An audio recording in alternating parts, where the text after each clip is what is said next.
So meron nagtanong, sabi niya, Coach, paano po mag-drive? Kasi matangkad po ako. And ano yung tamang footwork and tamang hand placement kapag mag-drive?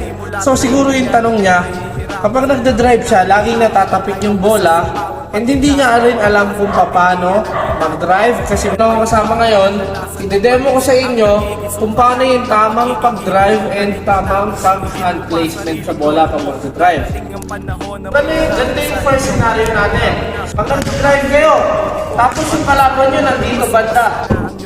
Open na kayo, tapos yung bola, ilalagay nyo dito.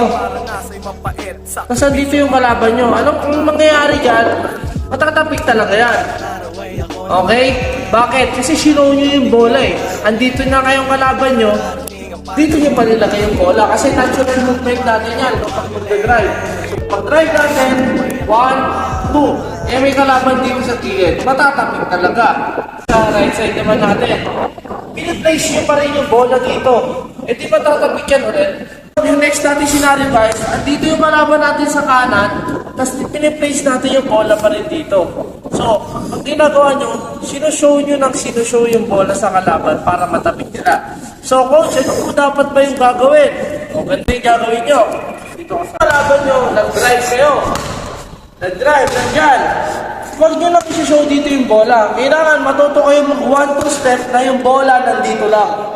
So, like for example, pag nandyan, drive ako, drive. Show nyo dito. Lagay nyo dito yung bola. So, hindi nyo yan matatapik.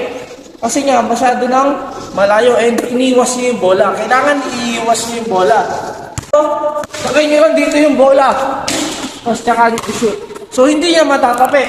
Matatapik nyo lang yung bola pag nagkamali tayo. Pag nilagay natin dito. Kunwari, sabay kami. Tapos, pagpunta dito, matatapik. Kailangan iiwas nyo yung bola. Lagay nyo sa malayo. Drive! Ilayo nyo yung bola. Tapos tsaka nyo i-shoot. Pag nasa left side sa natin, no? Right side naman. Pag nasa right side naman, nandyan.